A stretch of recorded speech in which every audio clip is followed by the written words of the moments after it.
Hey, what's up, people? Now, right off the top, let me say that what I'm trying to explain here is the leveling system in Dragon's Dogma. How to best build your character and by extension your pawn, not necessarily be the best equipped. I don't know if you have access to the Dark Arisen version of the game and the DLCs and stuff, but to take the best advantage of your equipment, that's determined by stats. So how do we get the best stats for our character and our pawn? Okay, keeping our pawn in mind. Remember, your pawn is a reflection of your character in someone else's world. So what I do is I make a pawn that's identical to my character and I level them and raise them the same and equip them with the best stuff, and hopefully they make a good showing for me when they're hired by someone else in their world. I also keep in mind that I want to keep the level of my pawn a little lower so they're accessible. I'm not going for a level 200 character here. If you do, obviously you just level up more. But I want a pawn that's attainable by someone at a lower level, plus still usable by someone at a higher level. I want a level 100 character to not have to drop off my level 50 pawn at any point, because my level 50 pawn can hang. That's what I'm talking about. You want a badass pawn. That is a reflection of your badass character. So once again, I level my pawn and my character the same. Now, once you've done all your questing in the beginning village, you've escorted the Hydra's head to Grand Soren, you talk to the innkeep, and you get your first opportunity to do what I'm doing here, is change your vocation. Now, vocations are the other classes you have available to play. You can play however you want in the game. You can be a warrior, you can be a sorcerer, or whatever. As you play those classes, you will rank them up. As you rank them up, you will unlock new augments. What augments are, these things I'm buying and applying here, and they can offer little perks, little passives, like extra defense, extra damage, stuff like that. Augments from any class are usable by any other class as long as they pertain. An augment that increases your bow effectiveness does not apply to a character that's not using a bow, obviously. But stuff like this right here, Bastion, that gives you physical defense. I can use that on my Strider. I can use that on my Sorcerer. But I got it from the Warrior class, right? And so what I do when I first get to Grand Soren is I unlock a couple classes and get myself some physical and magic defense. This isn't mandatory, but it makes things a little easier. And these are things that I can keep in place until I substitute them for a better augment later. Or I might just keep them overall. They're actually really, really effective on hard mode, not so much on normal mode. They offer like 50 points of mitigation, which is cool at lower levels, kind of irrelevant at higher levels. But it's nice early on, and I had the discipline to spare. Anyway, I stayed with my Strider class, and I went and did some leveling in the Everfall, got a little more discipline. And so here's what I want to do. I want to start training in the other classes, but I do not want to level in the other classes. There's a difference. When you are playing as a particular class, like in this case, I'm going to switch to Fighter. There are two augments I want from the Fighter class. And in order to get those, I need to rank up in the Fighter class. But what I don't want to do is level as a Fighter. I will try to leave a link to the wiki page down below that shows you the specific stats you get as you level as any particular class. They're all different, and I mean vastly different. If you want to raise your magic attack and magic defense, then you level as a sorcerer. That's going to raise your magic attack and raise your magic defense, and basically nothing else. If you want to raise your hit points and your physical attack at the expense of, say, stamina and magic attack, you would level as a warrior. That literally determines your attribute is what you level as. Now, I like leveling as a Strider, playing a Strider, because it's even across the board. 25 health, 25 stamina, 3 physical defense, 3 magic attack, and 2 magic defense. It's like even across the board. When I want to buff my magic a little bit, I might want to level as a sorcerer once or twice. If I want to buff my health a little bit, my physical defense, I might want to level as a warrior. Probably not but once, because you take a huge stamina penalty. And if I want to raise my stamina a bit, even more so than leveling as a Strider, which is already pretty significant, I might want to level as a ranger. What I did in the course of this particular build right here is I leveled as a warrior once, a sorcerer twice, and a ranger 3 times. Every other time I actually leveled, meaning I needed 8,000 XP, I had 7,990 XP. I switched to a Strider, went and killed something, leveled up, came back and switched back to whatever class I was training in and went back to training again so I could rank up that class. Get it? So the ranks and levels are completely different. The class that you play when you level determines your attributes and your stats. The class that you play in between levels is the one that you're actually ranking up and exercising so you can unlock augments. Now, ideally for a Strider, what you want is the 10% damage buff augment from the fighter class, the 20% damage buff, which comes at rank 9 from the warrior class, the 10% magic damage buff from the mage class, which comes at rank 9, and the 20% magic damage buff from the sorcerer class, which comes at rank 9. Those are also available to your pawn. Remember, your pawn does not have access to assassin, magic, archer, or any of that. All right, only has the basic 3 vocations and the advanced vocations. The special hybrid ones, your pawn does not have access to. If you want your pawn to be essentially identical to your main character, switch classes at the same time, level the same way. So notice what I did here is I only needed a little bit of XP to level. I switched to Strider, came here, didn't even bother to change my equipment, and did something worth just enough experience to level. Now that I've leveled, what I will do is go back to Grand Soren, and I will switch back to whatever class I'm training in. In this case, it might have been warrior or sorcerer, whatever. I needed to get all of those classes to 8 or 9 to unlock the augments that I wanted to buff my character. All right, see, notice I'm level 19 now. I was 18, switched to Strider, leveled. Now I'm 19, and I want to switch to a different vocation to go train in until I'm close to leveling again. Then I come back and I switch to Strider. Unless I want to level as that vocation one time. Like if I'm playing Sorcerer and I know I'm going to level my Sorcerer once or twice, I can stay as a Sorcerer and just keep on grinding. Now, if you noticed a little while ago, I was back there farming those wolves on the Manamia Trail. The lower the experience you get for enemies, the more discipline you get per experience. Like for a 50-point wolf, you're going to get about 15 or 20 experience. But for like an 8,000 point Cyclops, you're only going to get like 200. And you're like, why is it so much different? You get diminishing returns on discipline for XP. The lower the XP, the more discipline you're going to get, which means you don't have to level up quite as much to rank up as much. Now here I'm finally got Acuity for my Sorcerer class. I got that to rank 9. Notice we're level 47 now. That's how long it took me to get my Sorcerer to 9, my Mage to 9, my Warrior to 9, and my Fighter to 8, so I could get all those augments. But this is what my augment list looks like now. Clout, Vehemence, Attunement, Acuity. Clout and Vehemence are 20 and 10% respectively, and then Attunement and Acuity are 10 and 20% in magic damage.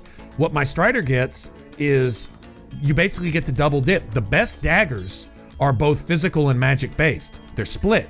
And so what you want to do is you want to evenly buff both of those the best that you can.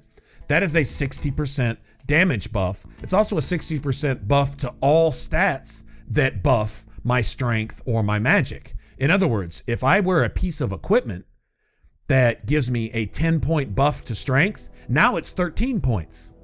So for example, there's these little enhancements that you can wear on your hands, and they're called barbed nails. They give you 10 points to both magic and strength. Well, guess what? Now, if you wear one of those, now it's 13 points to magic and strength. That buffs your attack in both areas. If you're using magical daggers, you can take advantage of both those stats. But if you double those up, now it's 26 points to both magic and strength. If you wear 2 sets of barbed nails, and yes, they do stack. So what we're gonna do is we are gonna look for equipment that, if all we can find is equipment that buffs our strength, like that Marshal's Bracer, which is actually a DLC item, that's a slightly upgraded version of something called chainmail bracers, which are available in the normal game. Those buff your strength by 3. But if you've got your strength augmented, it should raise that to 4 or 5, right? By about 30%. Notice my strength and magic are each buffed by 13, each barbed nail, instead of just 10. And so everything stacks. And so any equipment that you get that can buff strength and or magic, preferably magic. Honestly, I think magic damage is ranked a little bit higher than physical damage in the game. Magic users like sorcerers get penalized in every area just for a couple extra points of magic attack. So I say that the game rates your magic attack just a little higher, and the Strider can take full advantage of that. Now, the equipment you're wearing when you get to the Grigori fight, don't want to do much in the way of spoilers here, but this is all going to be completely Dragon Forged, your entire set. So what I do is going into the Grigori fight, and you know when you're about to get there, the game's going to tell you, there's kind of like no turning back here. I wear a set that I want my pawn to have, and I get all of that Dragon Forged. Whatever you're using is guaranteed to be Dragon Forged. You're going to get some bonus items depending on the class that you're playing when you fight Grigori, specifically. In this case, it's this bow. The only bad thing about this bow is it's purely physical based. There's no magic bonus for it. The only bow that splits physical and magic damage, like your daggers do, is one that's found in the DLC. But this bow is still brutally effective with a Strider, so don't underrate it. But anyway, I take the best equipment that's available in the main game. And then after Grigori, you have what's called post-game. It's not New Game Plus, it's just the game changes in a lot of ways. And some new stuff unlocks in Grand Sorin, okay? So what I'm gonna do is I'm gonna pass along to my pawn all of this Dragon Forge stuff. So she's gonna be about as good as she's gonna be right now. And then I take this new stuff and I start looking for opportunities to get it Dragon Forged. Now, that usually means going and finding some Drakes and Dragons if you want some of the newer items that are found in post-game. Like that bow that we found, a new circlet that's available if you've kept what's her face, Miss Hot Chest around, Madeline. If you keep Madeline around, she offers a new circlet that gives you a magic buff, a nice magic buff. There's also a circlet you get right before you fight Grigori if you look through all the chests that gives you a nice physical buff. I prefer magic. Take magic when you can get it with a Strider. If you're playing an assassin or a two-handed warrior, obviously you want to stack everything in physical. If you're playing a sorcerer, you want everything to be magic. I mean, that's kind of obvious. Both work well with the Strider, but lean towards magic when you can. Now here, I'm in a place called the Everfall. Those of you that have played the game are familiar with this. And I'm in the Chamber of Hope, and this is where I can find the Gleaming Bangles. And that's going to give me a really good magic buff. Probably better than any physical buff armlets or gloves that you can find. And so I'm going to go for that. And what you do here is first you clear out the area, obviously. And then what we're going to do is there's an item you get once you defeat Grigori, and it's called the God's Bane. And what it does is it allows you to essentially kill yourself.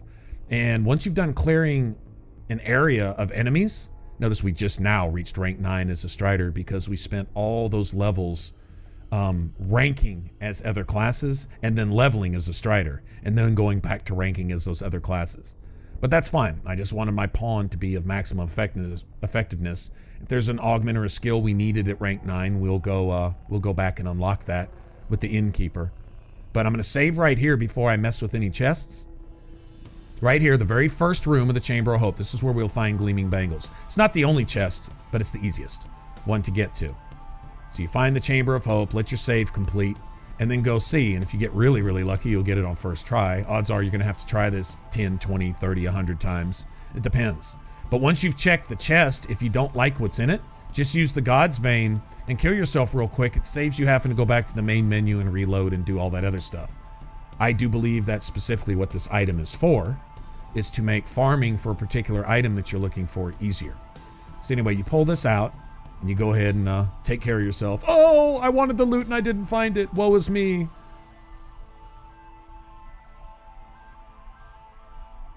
Goodbye, cruel world, right? And so you go ahead and check your chests again until you find your Gleaming Bangles, right?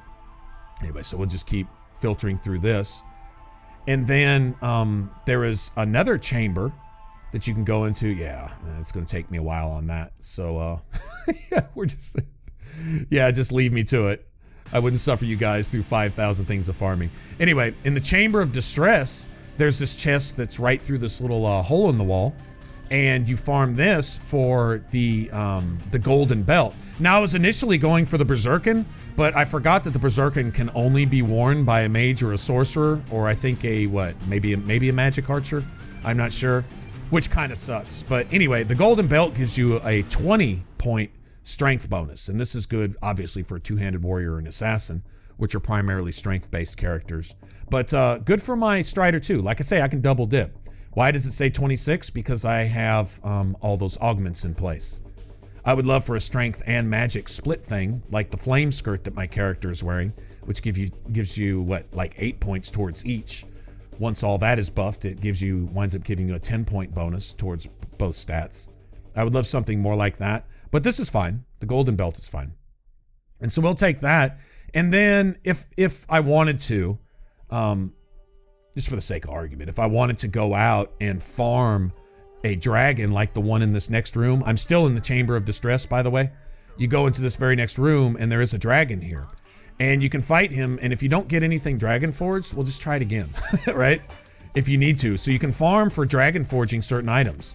This golden belt is also available before you even get to Grigori, but I passed on it because I was thinking I was going to get the Berserkin. So that's a mistake I made. We could already have one Dragon Forged for my pawn.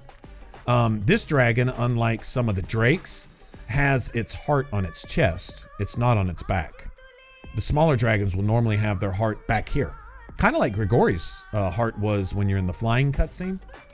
But yeah, you can just climb under its chest and you'll see how quickly we annihilate this dragon just with basic gear. Like I say, this is not optimal equipment so far. Any armor which can augment preferably your magic, but if you have to, settle for strength. If you can get both, like the flame skirt, then go with that. And the only thing you're probably not going to find a buff on is your underwear. That's about it. Everything else you should be able to find at least some small strength and or magic buff on between your circlet and your torso clothing and torso armor. And just look around for anything that gives you stuff like that. And go for daggers that give you physical and magic buff. And watch me tear this guy down. Now, this is on normals for a specific reason, as I was raising a pawn. On hard mode, all your XP doubles. And my pawn right now with equivalent stuff, we'd be around level 60 to 65. And I wanted to keep my level closer to 50 because I wanted my pawn available for you guys, you know, for anybody who wants to hire my pawn. My pawn should be effective up until at least level 100, I would guess. And with optimal gear, maybe even past that. And I do keep a defense augment on my pawn. The last 2 augment slots, you get 6 total. The last 2 are variable, but your first 4, you're going to want the one from the fighter, the one from the warrior, the one from the mage, and the one from the sorcerer that augments your offense. And that 60% is just under the damage cap. With the Dark Arisen version of the game, the damage cap is actually 80% no matter what you do. And if you get over that, you can actually penalize yourself in some ways. Some damage buffs will actually cancel out others. Notice my pawn is also Scather and Inquisitor. Inquisitor is for convenience, but the probably optimal would be Scather and Challenger. Also something to keep in mind. And you can buy potions from the merchant at the encampment back there to change your pawn's inclinations. Thanks for watching, and I hope this helped, and I will catch you guys in the next one. Y'all take care. Remember to like and subscribe, and I'll see y'all later. Bye-bye.